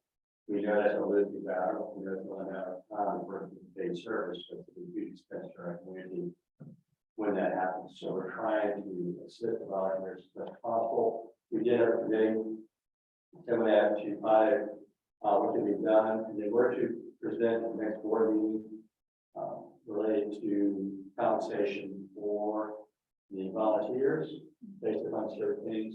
But I think it brings some legal issues that certainly the county employee certainly push back on. So we're all looking to that.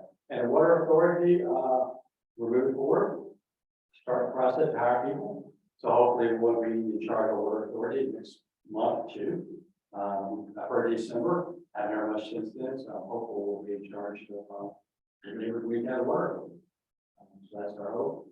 No longer there, so we finally see the light in the tunnel. And with that, once we get the authority, then we can probably finally move ahead the rest of the country to get that going. That's it.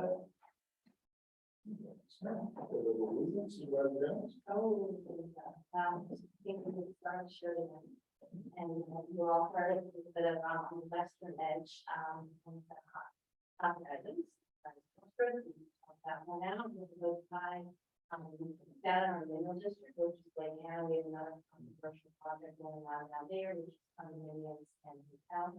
And establishing themselves on Louisiana, getting a lot of, same level of interest, negative, anti-interest to make on that. So, Mr. Adams district, so we're looking through that process there. The money he was talking about, King Highland and the Louisa and housing foundation is phenomenal. It is very full model. And we are looking to use them, Louisa, and we're looking to develop county-owned land. And one of the thoughts that we're thinking of is doing it 2 levels. The bottom level, we proceed, some community within that top level, offering it for our, not sure how we would name it, we have decided when we get off, but our emergency service personnel workers, our teachers, So I could try and bring all the generations together to assist and help each other in this, affordable housing. And we would be using the money that was completely standard money. Yeah, that we do need to use it with that project because to get a similar project in Berkeley with a little bit different direction, and it fell through. So now we're going to take that money and this model that can be not with this discussion with our county. I can't say enough about it. And our board is exact opposite. We are in support of, I haven't heard anyone negative or questioning it. We see the need for it, we know who's there, and we want to use this money. And we're kind of excited about this. We were not in support of it. No, I think. Yeah, because about a year ago, we tried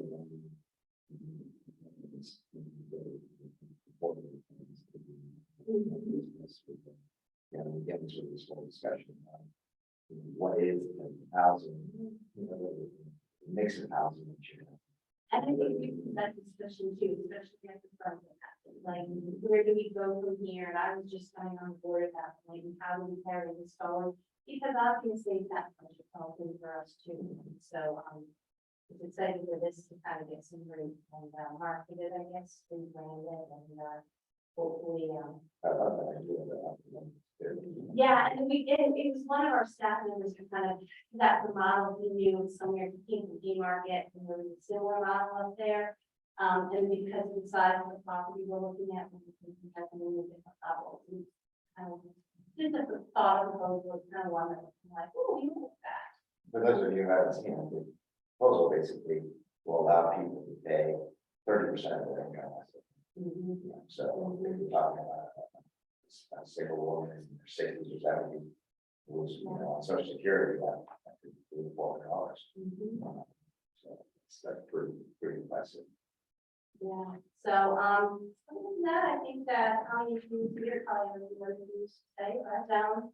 That's kind of nutshell.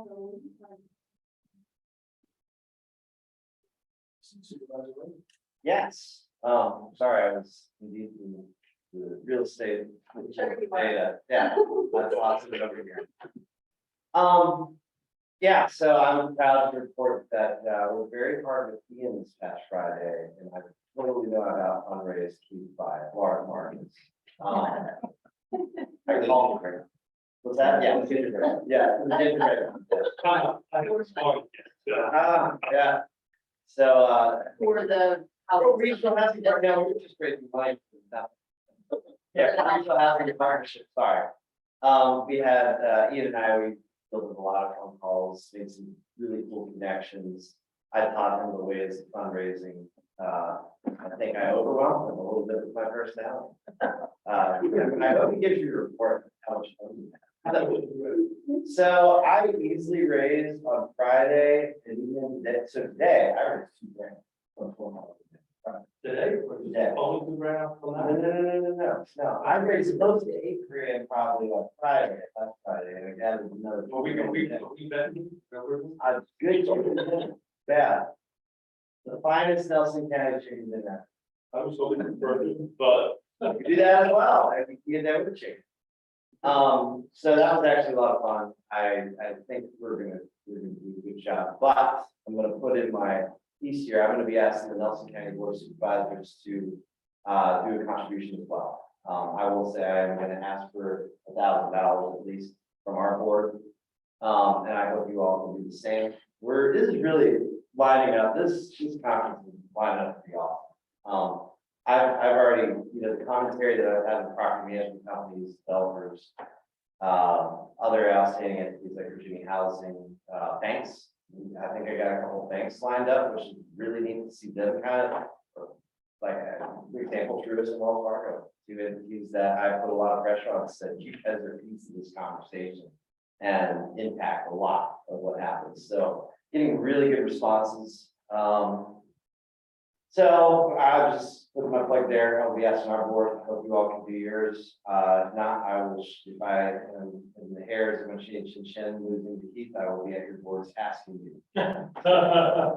And sponsorship request letters have gone out to all. They have gone the County administrators and. Great. So, we look forward to that. In terms of comp plan, we are rolling with that. We've had at least like 3 joint meetings, it felt like last week. Ernie's wearing me out. He's really working as chairman really hard. He's refused to double my pay and all that. I'm only allowed to have water. So, beyond that, we're excited. We have a great new administration. We have a great building code official, which is one of the most under talked about positions that have a huge impact on the affordable housing conversation. You got a guy who's going to be difficult, guess what? You're chasing out a lot of opportunities. Beyond that, I think that's pretty much great. I think we got a whole list of things to report, so I'm going to leave the rest for you. Sir, go.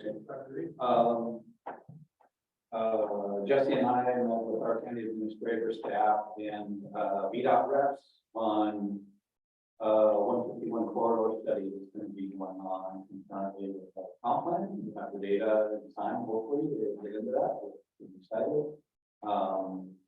Thank you for assisting us with the grant application for your development area, which is one of the things we talked about that came out of that. So thank you for that. The regional transit governance study, which I guess the first call and meeting is on Monday. It just so happens that Jesse and I are having a board of supervisor meeting that day, so we're not going to be able to be there. That does not reflect our degree of excitement regarding part of that. Is so. Do you guys want us to reach out to see if someone considers an alternate, so that someone could not send it there, or do you want us to just report back to you? I think it's reporting back. Yeah, Okay. I'm going to bed. Okay. Sorry, It's the first one. Let's see. I guess I might be dealing with this more than everybody else on the board, but dealing with that, we have compiled our consultants from the Berkeley group, compiled the public data that came in terms of public comments for our comp plan.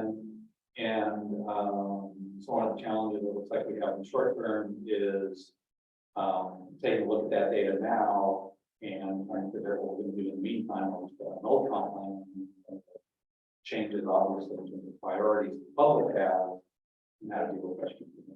And then stuff that's certainly no one has dealt with that problem in the past, but that's what we're looking at a lot. Back in 98, the TJPDC embarked, I guess they probably started three years ago, created a sustainability council, and sustainability of course came out of that. Served on that body 25 years ago. Next year is the 25th anniversary of the sustainability. So I'm going to do my part and make sure that I get those compiled and submit them for our so I know other people staff used it in the past, but and the dust that stuff off, and people revisit how far we've come in 25 years and the future. And let's see. I think that's probably that I have. We're busy. We're very busy. We're just gonna say that. We're definitely, and we have invested in the high school stuff.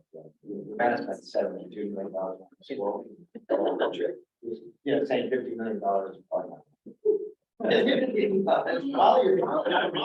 That's the scary part. Especially if you're building on separate land. Yeah. And non-existing land. Last 3 or 4 years, average elementary school. Oh, great. There's a good report that's put out by construction groups, and the regional breakdown by Southeastern, for schools being built. And back then, when that happened, in Fluvanna, the square footage cost was pretty much spot on. So if we spent $72 million, that would make sense. I think the scariest thing was this past budget cycle, we were very ambitious in having a lot of debt capacity. And for a county of 14,000, we thought $50 million was pretty impressive. Turns out it's not. And also, any cost estimates we got in the last 12 months were off by 50 to 100%. So you're sitting there and every project that we had dreamed, we dreamed and then went above the dream number, and then we were just wrong. And this is very, very scary reality, and with costs to not come down. So, you know, even when you posture with the most ambitious thing you can as a locality, you're still wrong. And you haven't borrowed money already. Oh, yeah, no, we haven't even looked at interest rate changes. We have a new home for our Department of Social Services. That was shocking to realize that, that they kind of messed up on their analysis. A couple of them. They didn't have to be what the source, how much square footage they were. You know, the irony is, even when you're dealing with conservative board, and you say, okay, well, great, we don't want to spend money, we don't want to borrow it, what are we saving? Or we don't want to save it, we're tax rate. So it's a never ending cycle, but which brings us back to, you know, that tax on it, so you actually have one benefit already. Got it planned out. It just makes a lot more sense in the long run, so you have these expenditures. Instead of, you know, resulting in 15, 20 years delay. Yes. I mean, this is price. And I think one thing we as a region have to admit, you know, when we go to Bakeland and talk to those counties in the south side and southwest, and the scenario that they're dealing with. We have our struggles, then they have the same elementary school from 1925 with a coal furnace still. The coal donated from the local mine. You know, so that's The cost of retrofitting school, about 150% more than the cost of new. I believe that.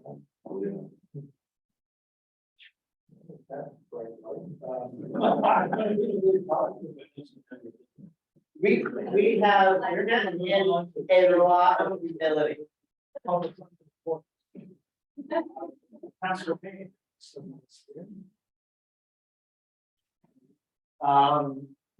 There's not too much big news stuff that's happening in Charlottesville. There are two reports. If anyone hasn't checked them out, they're interesting. The new orange report came out, which is a regional inequality and poverty. Not unsurprisingly, the pandemic is happening across those trends. In Charlottesville is still on the bottom third percentile for economic mobility in the country. In Charlottesville, Albemarle Association of Realtors report, which I just pulled out as interesting. This isn't just Charlottesville, but home sales were down 14%. The listings were up 37%. The median price of a home is now $405,000, and interest rates compared to last year are 6.92% and 3.7%.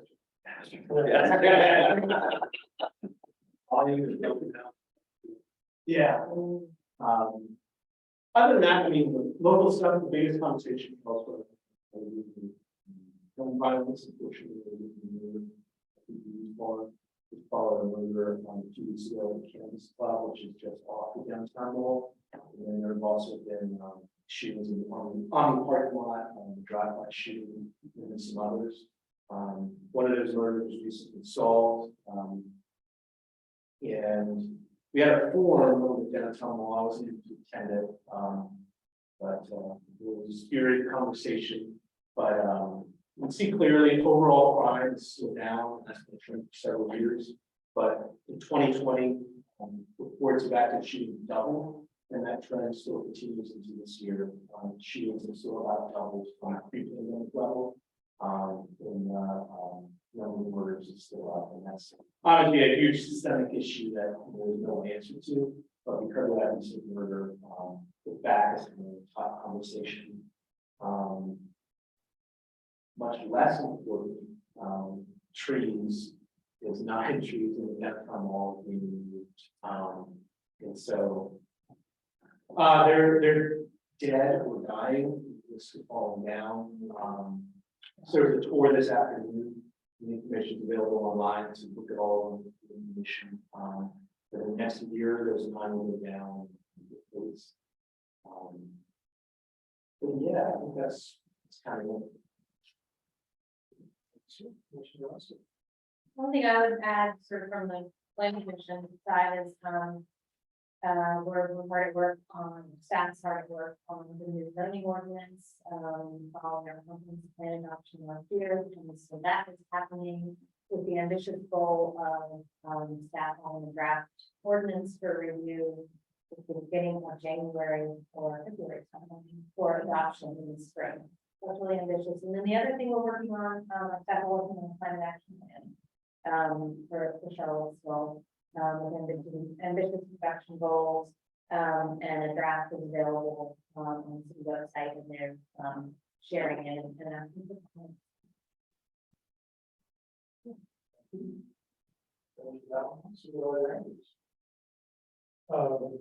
We have been continuing, following the planning processes with the comprehensive plan phase one, then strategic plan for 5 years. We had reported previously on the comments on the results, projections, and then more recently, really for the 5-year financial plan. One of the things that's most about that process when I look at the 5-year financial plan is I look at the previous year, and the number is predicted a year ago was written now 5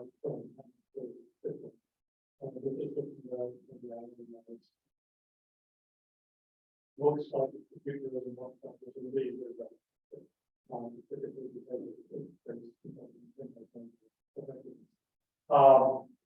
We're having tomorrow meeting with legislators about our legislative priorities, which include the 1% bill for the school. A lot of things that we put on last year, but didn't have other things. So we're want to hear. We're also going to talk about ranked choice voting tomorrow. Here in July, so in that fashion, something to consider. And then just one more. Yesterday we looked at our personal property tax and took advantage of authority to not charge people if the items taxes was under 15 months.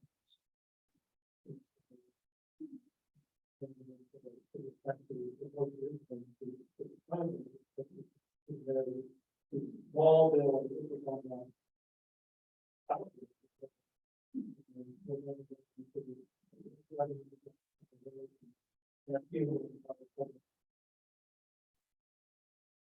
Talk about the reasons. I think those are the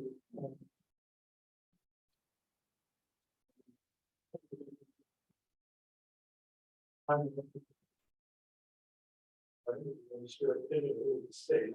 If you register it, it is then taxed. You're not required to register it. But once you register it, then they can be taxed.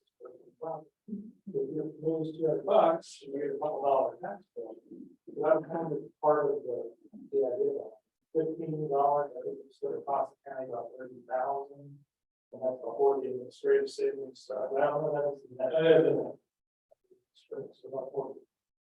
What a couple of little things in time. I know that in my district in the urban Greene County, we've also been doing some shootings and some of that same type of criminal activity. So it's something that is concerning. I know that the two things that I often speak of, because one of the areas where the shootings occurred is near the front one of the Pension Square Mall. The two big developments for Pension Square Mall and the will know is that one, we are putting in police operations into Pension Square Mall and fire operations, mainly for maintenance, releasing the old JCPenney, where they used to be out of the fire facility and all of that, so that we can store evidence or things like that, and also work on the vehicles. But then, since evidence storage would be there, there'll be a lot of activity, a lot of police presence now in the area that does kind of that has some of those concerns. And then the second item, as you know, Home Depot has purchased there's 3 owners, property owners in the Fashion Square Mall, the bigger mall. So now a local individual owns the JCPenney's. Now Home Depot owns the bulk of it, including some outlying rental areas. like where Gloucester sits, and then the only item left is the third is the women's section of Belk is the third property. But Home Depot is not just planning, well, they have operations where they look beyond just putting a box store. They also have rental, they also look at other types of development, redevelopment. And I think they are, or I'm hoping that they're looking to our smaller area plan that we have there, and what we're hoping in terms of redevelopment of and some multi-use that happens. And I think those type of things could really help get to some of the systemic issues that Council Payne spoke of when you're revitalizing an area that helps solve some other issues that as Supervisor Van Andrew mentioned, we just are in the depths of a strategic plan going out to the public and 5 years financial planning, and we're rounding third, meeting with our school board, dealing with our TIP issues in the coming month. We have the need in the next 5 years for 2 new elementary schools in the county, and a third coming quickly, probably in the 6th and 7th western portion. Not to mention the renovation needs, the high school center levels that we have to build up. So the CIP conversation is going to definitely be on our minds. A couple months moving into this budget. For William. So our school system is constrained at CIP now right now is 149. So they have to look at that. It's not enough for them. So they've got to live with that constraint. So we change the number of departments in some way. But that right now is what they're dealing with. And they're estimating elementary schools in 38 to 40 million, and one couple more years have already been 42 million. And when the operating costs that come on top of that can be anywhere from 800,000 to 1.2 million for a 500 seat elementary school, first school. So that's that. Mr. Chairman, can I get along? Yes.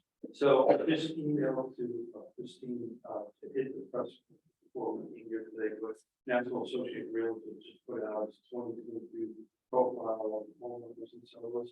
It's 142 pages. I'm reading through it a little bit. So it's a national data, but it's some really interesting stuff. I want to look at it. It just came on one slide, which kind of shocking to me. Last year, when this question was asked, for every closing, there's like an exit poll kind of scenario. They compile together. Expected length of tenure of home purchase, first time repeat buyers and new construction. Anyway, all buyers is now up to medians of 15 years. So people that are buying homes now are expecting to stay in their home for 15 years. And why is that important? About 3 years ago, it was 5. So it's only going to make what we're trying to tackle for housing even that much harder, because that's just going to put more of a restriction on inventory, people buying and staying where they are. First time buying home buyers are the highest they ever seen. They plan to stay in their home. You know, Last year was 10. did you ever look at the date? I listened to Bloomberg Radio the other day, and they talked about the boomer generation aging out in the next 10 years. The next effect.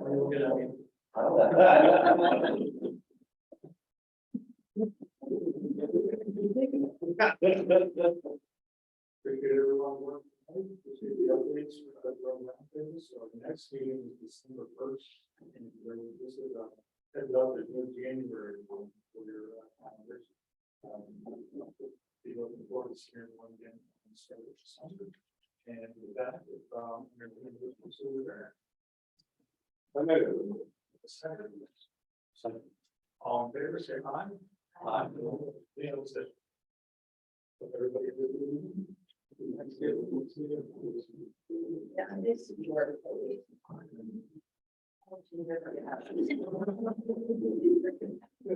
There's a microphone.